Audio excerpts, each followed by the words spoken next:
welcome to this second session of the day. My name is Brian Dow. I'm Managing Director of Mental Health UK, and it's a pleasure to have you here. This next session is on men and mental health, and that's a subject I'm sure that's dear to all of our hearts here. As the person that's responsible for Time to Change in Rethink Mental Illness, along with our colleagues at Mind, I know this is a subject that we've made some progress on, in particular women who I think have tended to understand and engage with the issue, but we've still some distance to go. So we've got a fantastic panel here with us today who are going to discuss that and other related issues. So can you please welcome author and journalist Poorna as the session facilitator. She's joined by Shay Donald from the Police Confederation of England and Wales, Andrew Clarke, who's a chef director, and Jade Harvey, partner at Aon. Now, I think you've all got little spaces. You've got little, so don't turn the wrong way.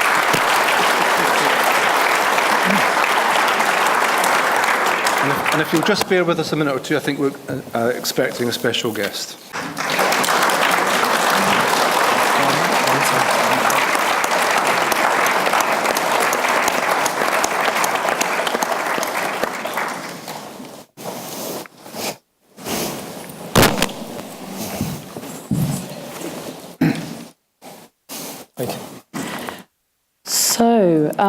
Good morning/afternoon to everyone, and welcome to our session on men and mental health. My name is Poorna. If you're wondering why a woman is moderating a panel on men, my background, very briefly, is that I'm an author and a journalist, but this is also a topic that's very personal to me. So 3 years ago, I lost my husband, Rob, to suicide, which led me to writing a book about it, because I wanted to address and unpick some of these big issues that are addressing men specifically in the mental health space. The overwhelming statistic that drives debates and discussions such as this, such as the one that we're having today, is that suicide is the biggest killer of men under the age of 45. I know that numbers are dropping, but that is still unacceptably high. So here today to join me in talking about how they have tackled men's mental health in the workplace, and most importantly, the workable solutions around some of those problems, is my brilliant panel. So to my immediate left, sorry, actually, you probably know that because of the screen. We've got Shay MacDonald, who is the Vice Chairman of the Police Federation of England and Wales. He looks after over 120,000 members of the police force, 71% of whom are men.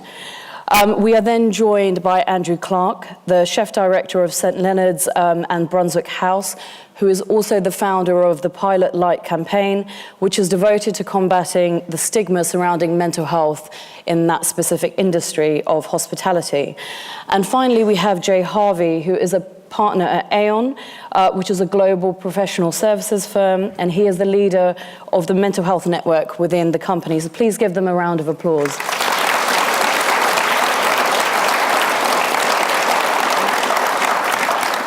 So Che, I'm going to begin with you first, because you deal with a vast number of people, and obviously predominantly we are talking about men. Can you just give us a rough idea of the kind of work culture, some of the challenges or blockers facing men around their mental health in your organisation? Yeah, sure. I mean, we had quite eloquent speakers in the main session just before I came on, and I think Ed was he's stolen most of my thunder, if I'm absolutely honest. But particularly within the police service, and has been mentioned in other emergency services, officers are dealing with trauma on a day-to-day basis. And it's culturally seen as a weakness to show that trauma can affect you. And we heard about the shield. And I think you come into the job and you put on the uniform and you think that shield is there to protect you in doing your job. But it's not the case, and we've heard that that's not the case. So it's getting over that mindset, that culture that exists in organisations such as policing, in getting people to talk about it and realise that you are fallible, you're not invincible. And that's been a big issue for us. I mean, would you say that it's more pronounced? Because I know that when we were speaking earlier, that it is more pronounced because of these, we have this ongoing conversation around what some of the blockers are around templates of masculinity, et cetera, et cetera. So do you find that?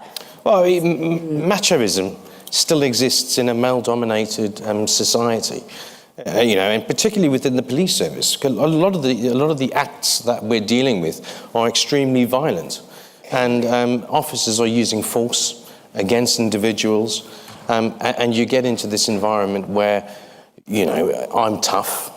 And it doesn't matter if you're a male or a female, you're still adopting this process of I am tough. And if you have that outlook, when things do affect you, you're less inclined to mention that. Yep.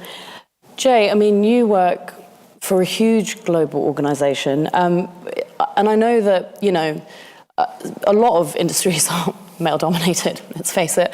But what are some of the challenges specific to your industry in terms of getting men to talk about? Because we know that, it's not just a question of environment, and it's not just a question of openness. It's about addressing things in a kind of 360-degree way, right? So what are some of the challenges that you've come across leading that mental health initiative? So you're right. So I work in a fairly male-dominated firm. Something we're working very hard to change, incidentally, but these things take time. I think it's the other thing that we find is, many of my colleagues are either consultants or insurance brokers.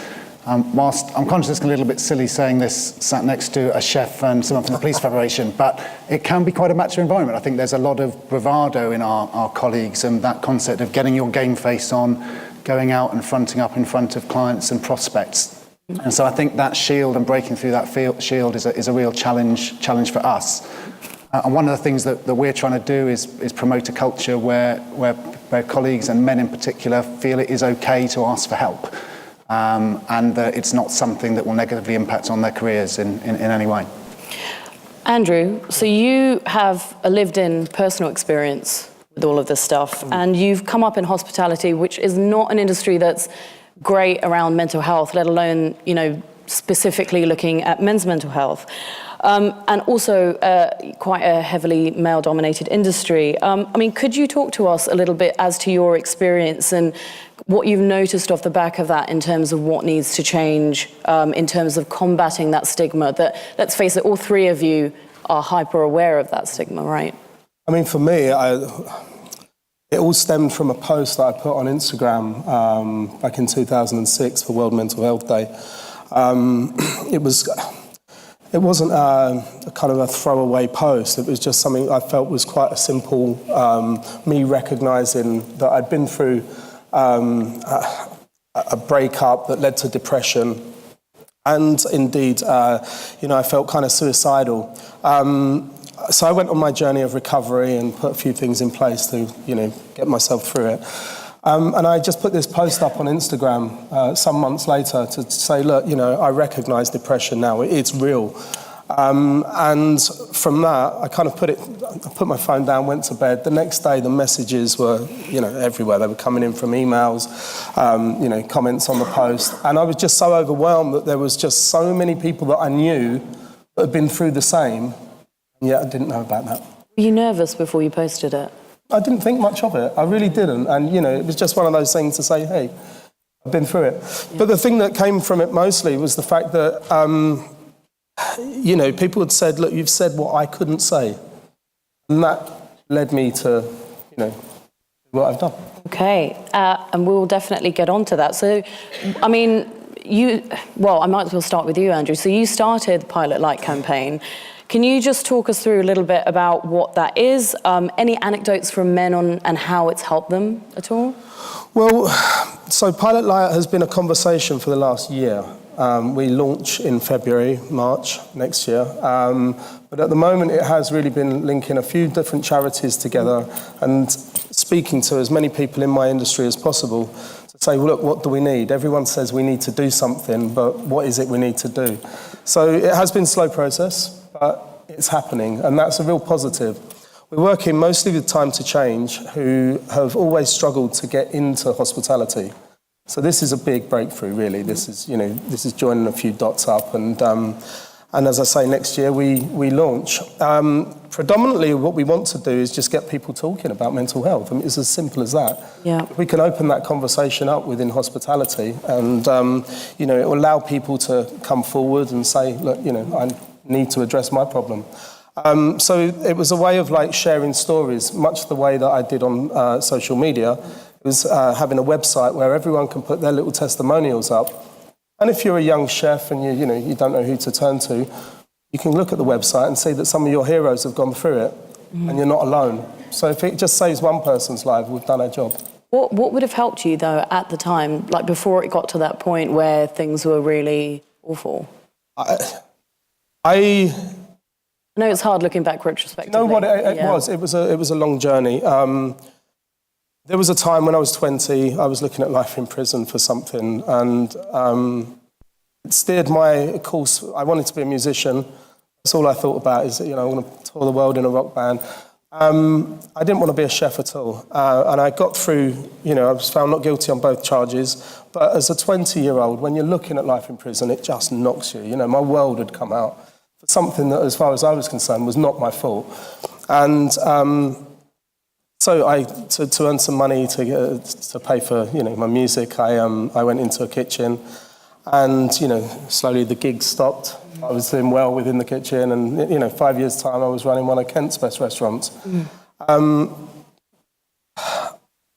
recognise now that was the start of, my depression. That happened in 2015. So I didn't realise that. I drank heavily, I did a lot of drugs. I was just kind of unhappy with my life. And then when a relationship split up, it wasn't that was the problem. It was that I'd put my happiness in someone else. And that was a mistake. And now I've just made myself, I've got me. That's all I've got in my life. I'm so happy with myself now. And that was the journey that I had to go on, discover that. Okay. Well, I'm sure that is going to help a lot of people, because a lot of people are stuck. I mean, the thing with suicide is it's not predominantly the time, it's not mental illness, it's mental distress, actually, which happens. It's a confluence of lots of different things that places you in that box where suicide seems like the only solution. And of course, we know that it absolutely is not. I mean, Jay, how did you, it's a huge topic to tackle, and it's a huge company. How did you address and tackle some of that at Aon? And was it quite powerful when employees, for example, shared their own story? Certainly. I think the first thing I should say, I suppose, sat here on a panel about men and mental health, is we don't take a particularly gender-specific approach to mental health at Aon, at least not initially. That said, our own mental health journey started around 3 years ago on Mental Health Day, when a senior colleague of mine, a guy called Paul Martin, shared his story on the company intranet page. And whilst it wasn't a conscious decision that it should be a senior individual and a senior male individual who shared first, we're very glad that it was, because that really changed the game for us in Aon. We, to be honest, we hadn't really spoken an awful lot about mental health in the organisation before then. And today, that story remains the most liked, the most read, the most commented upon story that we've ever posted. And it started a conversation, and that was individual conversations. I know from speaking to Paul, he was inundated. Could you share a little bit of what Paul's story was, if you remember it? Yes. So Paul's a senior guy in our insurance practice, and he'd been struggling with depression. I think he would say himself he'd been struggling with depression for far longer than he'd realised he was struggling with depression. And eventually, he spoke up about it at work. He took the time off that he needed to get the help, and he's still with the organisation. He's still doing great things with colleagues and clients, and is a sort of real beacon for us. And so, spinning off of that from his story, and because role modelling is so important when it comes to this kind of stuff, was it that there was a specific strategy, or was it that things slowly started to change internally, or led by grassroots? I think initially it was fairly organic. We've got a strategy now, I'm pleased to say. But actually, what happened with people reaching out to Paul and saying, well, I've been through similar things, or I'd like to do something about it, that led to the foundation of our employee-led mental health awareness group. And a lot of the initiatives that we're doing within Aon have come from that group. So it's sort of quite bottom-up in that respect, and then seeking buy-in further up in the organisation. It also prompted a further wave of sharing. Some of you in the room will be aware of the concept of This Is Me videos. And so 3 further men, 3 further women shared their story in a video. It's available on YouTube. Aeon, this is me. That has continued the conversation. Great. And Che, what are some of the things specifically that you guys have undertaken that have worked, or may not have worked, but was a good learning curve? I mean, some of the things that's already been mentioned are key. Identification of a role model. I go back to Ed again. He is a role model within the policing environment. We've held our annual conferences and used Ed to speak to our representatives about his story. But what you soon realise is that Ed is sadly not alone. This is replicated within 43 forces around the country, and every force has an Ed, and everyone has a story to tell. And it's only once you can utilise that story where people can relate firsthand to the experiences that they maybe have similarities with. What were the triggers? What were the changes in their behaviour? And then you start recognising, realising that, yes, you are infallible, your mood changes. And that gets a conversation going, and a conversation is vitally important to addressing the stigma. Because if we don't talk about it and we just treat it like a bit of a dirty secret or a dirty word, it never gets addressed. It's very easy to know that someone's broken a leg in an accident, and they come back to work and, how's your leg? Someone's gone off for a month due to a depression or anxiety. They come back to work, people are very reluctant going forward and going, well, how are you? Are you better? Do you need support? Can I assist you? And it's when you start breaking down those barriers and recognising people within your own organisation are there and have suffered similarly, it starts that conversation going. So that's good. It's also cost effective. Yeah. In policing, money is extremely tight, to say the least.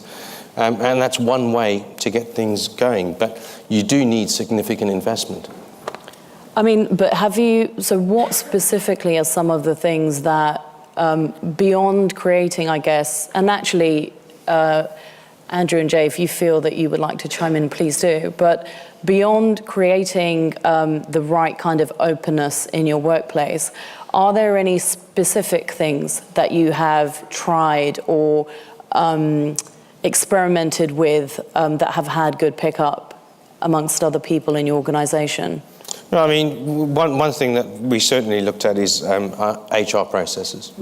So we've tried to get forces to focus on a people-focused policy as opposed to a process-driven policy. So what does that mean? Well, for simple things like absences.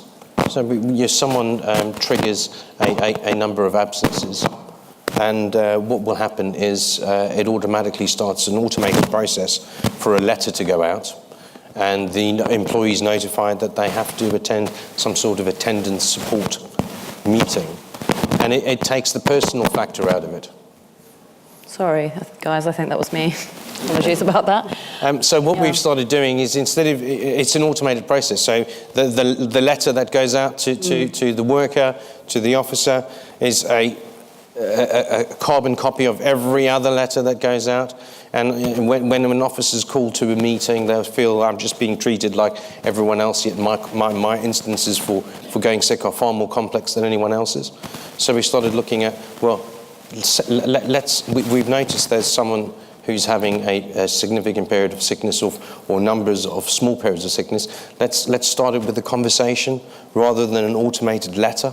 Yeah. And we find out more, and you feel valued as an employee, as a worker, rather than just part of a big machine that's spewing out a process and you're just a number. After, when you've got someone who, let's say, has worked quite consistently or on quite deep cases of trauma, is there anything in terms of how you mitigate or make sure that someone has checked in on that person or that police officer, make sure that they're okay? Sadly, we're getting better. We haven't been very good at this previously. And I will say we're utilising technology far more often to identify officers who are at risk with that. Generally speaking, exposure to trauma is extremely high, and that can have a negative impact, especially if it's sustained, so the body and the mind don't get an opportunity to reset itself. However, the ability to facilitate those manager, supervisor-led discussions are limited due to competing pressures. So you've almost lost that personalised human approach to. I think it's my mic, actually. Oh my God. Is it? Because I'm thinking, I'm like trying not to move. I'm like a statue. So. Now I'm. But yeah, it's trying to bring that back and recognising it, and that's part of tackling the issue of stigma. Because I can talk to officers who've been in the service for 25, 30 years, and for some of them, something like PTSD is doesn't exist. Yeah. If you go off sick with depression, it's swinging the lead. Woo. That's still happening now. So yes, we're tackling it, but we've still got a long way to go. Jay, do you have any specific initiatives? What is I know that you either have a strategy or working towards one. So how robust is that, or what are some of the specific things within that? So we tend to think of our mental health strategy in 3 areas, I guess. So the first one we've talked a lot about so far, about this starting the conversation, breaking the stigma, changing the culture. And that was really where our initial focus was. More recently, we're looking at both trying to sort of promote resilience in our colleagues, so whether that's through rolling out things like mindfulness training and the like, and also very much believe in this idea that prevention is better than cure if we can catch issues earlier rather than later.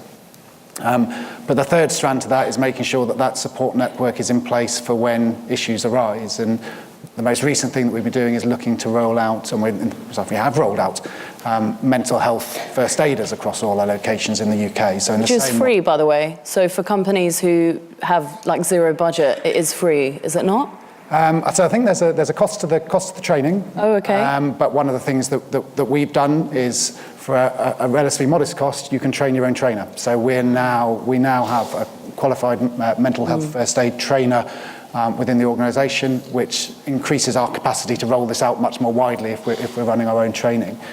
And interestingly, actually, given the topic of the panel, initially that was all volunteers, and a third of those volunteers are men in our organisation. Now that's not as high as we'd like it to be, and arguably not as high as it should be given our demographics, but it's a move in the right direction.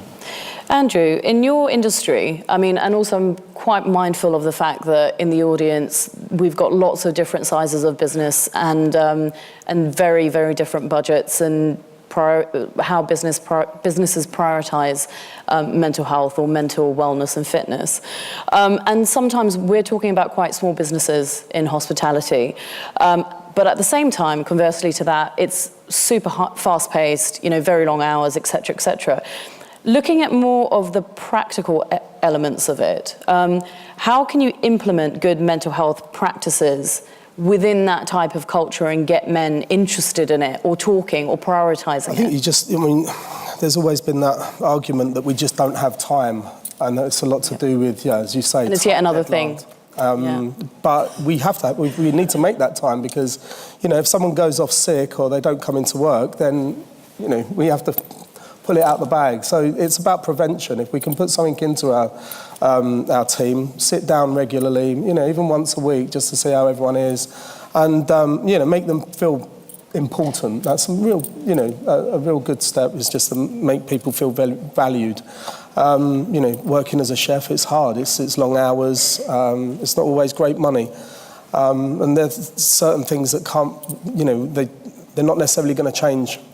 And I like hard work personally. I love hard work, so I want my teams to understand that a 14-hour day is that's kind of the norm.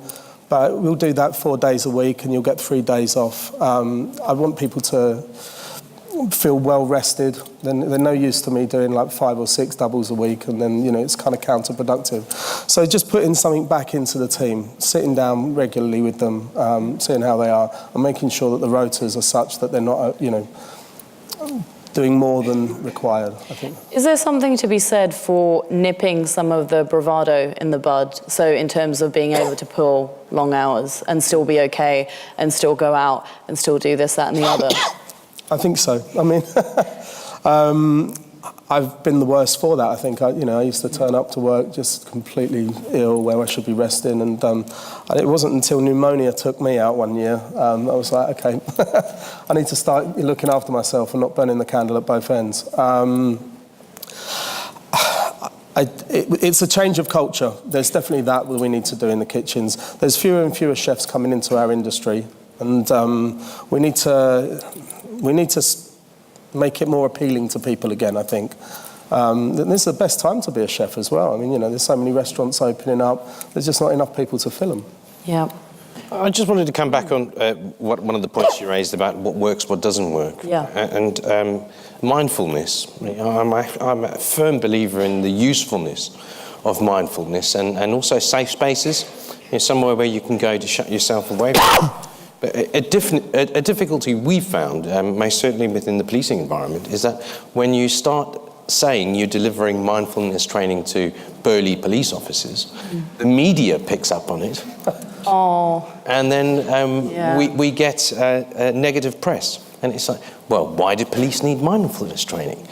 And that doesn't help officers within the system, because you're trying to promote something that really, really works, and then you get negative connotations expressed through the media, and then you don't have take-up on that. So it almost damages the processes that you're trying to bring in and that are recognised both within the private and the public sector.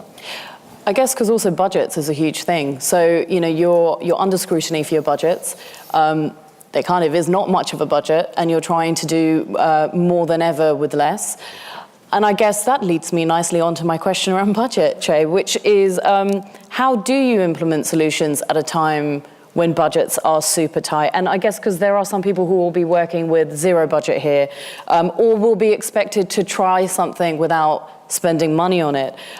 Are there any things that you've tried that don't cost a lot of money? I know you said mindfulness is one of them. Yeah, I mean, mindfulness is great. The use of charities, national charities, absolutely superb. We found that one of the policing charities, the Police Dependence Trust, absolutely superb in focusing and tackling mental health within the workplace. And through that, one particular force got a grant to develop a web-based application. So it goes on your phone, whether you're an Android or an iPhone user, and it's really simple stuff. Mindfulness contained within the application, stories of local mental health champions. So you can look at the app, you can read Susie's or Joe's or Phil's story. So it gives you that recognition, and then signposting off the back of that as well. So from a cost perspective, that's neutral. All the funding was provided through the charity, and then we've got that being replicated now through other force areas who are utilising the same app, different branding, different blue light champions. So that's absolutely spot on. And things like a safe space, there's zero cost there. It's finding somewhere that's quiet, that someone can just go to and have their lunch. Yeah. Because what we're finding is you're either at the desk eating your sandwich, or you're in the car pulled over on a lay-by eating a sandwich, and we've got somewhere to go where you can shut yourself away, have your thoughts to yourself, have a bit of quiet, and that's really no cost involved in relation to that.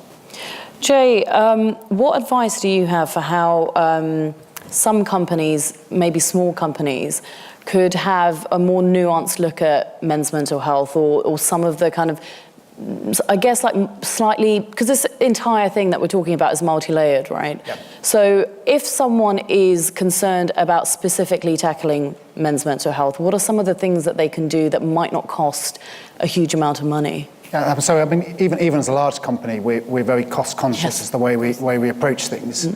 And I'd say there's a lot, I echo the comments that have just been made, there's a lot that you can do at little or zero cost. I mean, starting the conversation is essentially free. Even things like the video we created, I think we did that at a cost of about £500, which is within most companies' reach, I would say. But it's also the other thing that we found is a big thing for us, was just finding out what stuff we already had, or things that we could get from existing providers we worked with, whether it was our healthcare provider, whether it was our EAP provider, things that we were essentially already paying for, but we simply weren't utilising. And what we found when we did that is we had a lot more support available to our colleagues than we realised, and it became more a question of signposting that support and making people aware of it. And this is a question for everyone on the panel. I mean, this could be anecdotally in your workspace or within, people that who are colleagues who are also friends. What have men said that has helped, or what have you noticed has helped in terms of, if they've been in dark spaces or they've been in a space where they felt that they couldn't really talk to anyone? I think for myself, this is just the beginning of a journey. Pilot Light, as I say, will launch next year. But having a lot of messages still coming through from other chefs saying, you've said what we couldn't say, and thank you for standing up and talking about this. It's early days, but that's enough motivation as it is for me to keep driving this forward. I'd echo that. I mean, from the men that I talk to, both within our organisation and in my personal life, it's knowing you're not alone, knowing that somebody else has been through this. And the great thing about that is it's a snowball effect, because the more people talk about it, the more it enables other people to talk about it, and the ripple effect is fantastic. Yeah, I mean, I can't just disagree with any of those comments. I mean, the key for me is that if you've got this conversation taking place in the workplace, people are more inclined to notice changes in behaviours. And if you're picking that up through training, through conversation, then you're more inclined to actually go to someone and say, are you okay? What's wrong? And the effect that can have is saving a life, really. It's something as simple as, are you okay, can save a life. Oh, Jay, thank you. So on that note, we have come to the end of our time for the session. I'm just going to hand over to Brian really quickly. Thank you, Poorna. Can I just say firstly thank you to the panel. Sharing your experiences and being as honest and as frank as you have, I think, are the first step in tackling what is a deep-seated problem. So thank you to you. Thank you to the audience for listening and engaging in this incredibly important issue. On behalf of everyone here, thank you to all of you.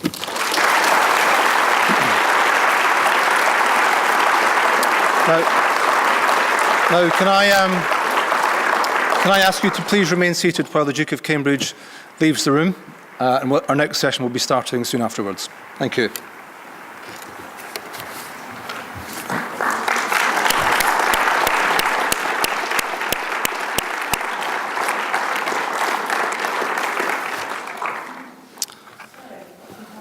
Questions? Well, I think our next session starts at 35, so we've probably got a few minutes, Poorna. This could be taken by anyone. What could we be doing in society to support young men better when it comes to emotional well-being? Talk about it. Yeah.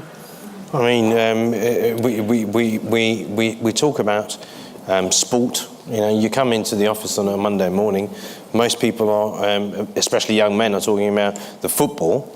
You can promote topics of conversation and encourage it, more importantly.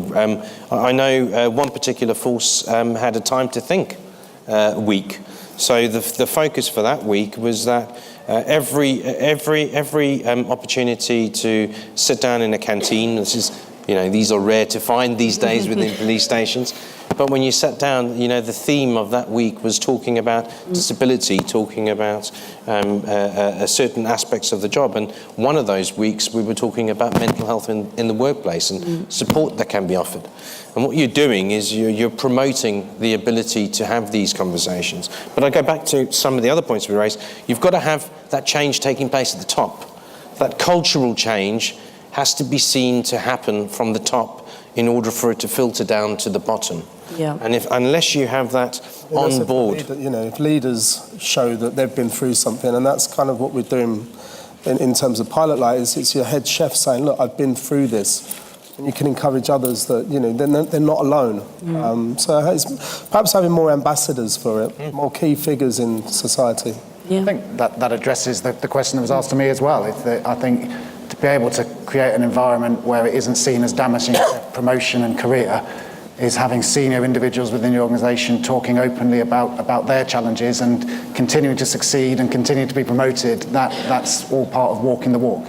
Yeah, and I guess the challenge around that is getting people to do that. Yes. Right, but not impossible because people do it. No, and the most difficult one is the first one. Yes. Once you've done it once, it becomes an awful lot easier. Yeah. So I think we've maybe got time for one last question.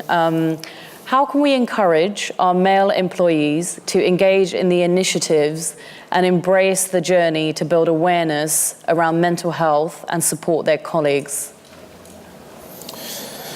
Role models. Yeah. You know, it really does spring back to role models, people who can be ambassadors, champions in relation to it. And we spoke about an interesting stat, which was men under the age of 45 highest at risk for suicide. And the strains that young people go through as well. You know, we're seeing increases in the diagnosis of anxiety and depression in people under 25.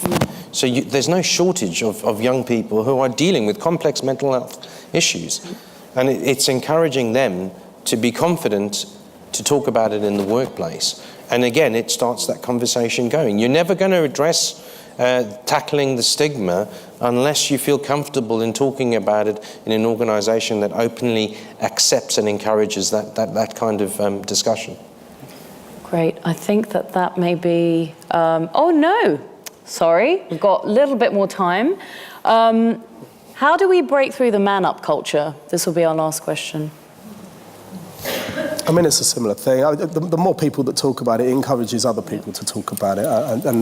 And therefore, you know, we're only macho because we're playing up to each other. Do you see what I mean? But if we start a different kind of reverse conversation, hopefully that will have the same kind of effect, but the other way around. But is it, I mean, I know what you're saying, but is it that I feel that won't change unless there's a conscious effort?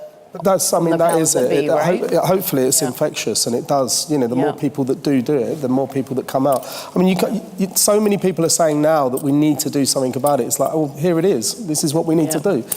And as we've said, if we've got ambassadors, the more people that do speak up, then saying man up is going to look really stupid in 10 years' time. Yeah. Do you know what I mean? Yeah. And on that note, I think we've finished our session for the day. Thank you so much. Thank you so much. Thank you. Yeah.